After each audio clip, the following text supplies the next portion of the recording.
গোটা দেশ ও রাজ্যের সাথে উত্তর জেলা ধর্মনগর মহকুমার অন্তর্গত 54 কদমতলা কুর্তি বিধানসভার কদমতলায় পালিত হল 75তম প্রজাতন্ত্র দিবস। প্রতি বছরের নেই কদমতলা দ্বাদশ শ্রেণী বিদ্যালয়ের মাঠে কদমতলা ব্লক ভিত্তিক মূল অনুষ্ঠানটি অনুষ্ঠিত হয়। কদমতলা দ্বাদশ শ্রেণী বিদ্যালয়ের মাঠে সকাল 9 ঘটিকায় জাতীয় পতাকা উত্তোলন করেন কদমতলা আরডি ব্লকের পঞ্চায়েত সমিতির চেয়ারম্যান সুব্রত দেব।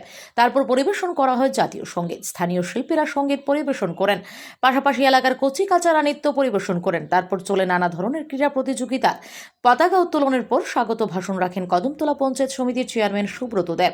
তাছাড়া উপস্থিত ছিলেন কদমতলা আরডি ব্লকের ভিডিও প্রণয় দাস, অতিরিক্ত ভিডিও স্বপন কুমার দাস, কদমতলা পঞ্চায়েত সমিতির ভাইস চেয়ারম্যান বিদ্যাভূষণ দাস, কদমতলা দ্বাদশ শ্রেণী বিদ্যালয়ের প্রধান শিক্ষক হিমাংশু দেবনাথ সহ অন্যান্য অতিথিগণ। তাছাড়া কদমতলা আরডি ব্লক প্রাঙ্গণে যথাযোগ্য মর্যাদায় পালিত হল 75তম প্রজাতন্ত্র দিবস। জাতীয় পতাকা উত্তোলন করেন পঞ্চায়েত সমিতির ভাইস চেয়ারম্যান বিদ্যাভূষণ দাস।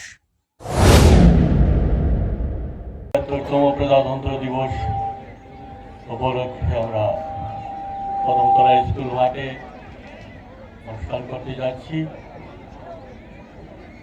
1947 সালে ভারতবর্ষ স্বাধীন হয়েছিল। তারপর 2 বছর 11 মাস লেগেছিল সংবিধান তৈরি করতে।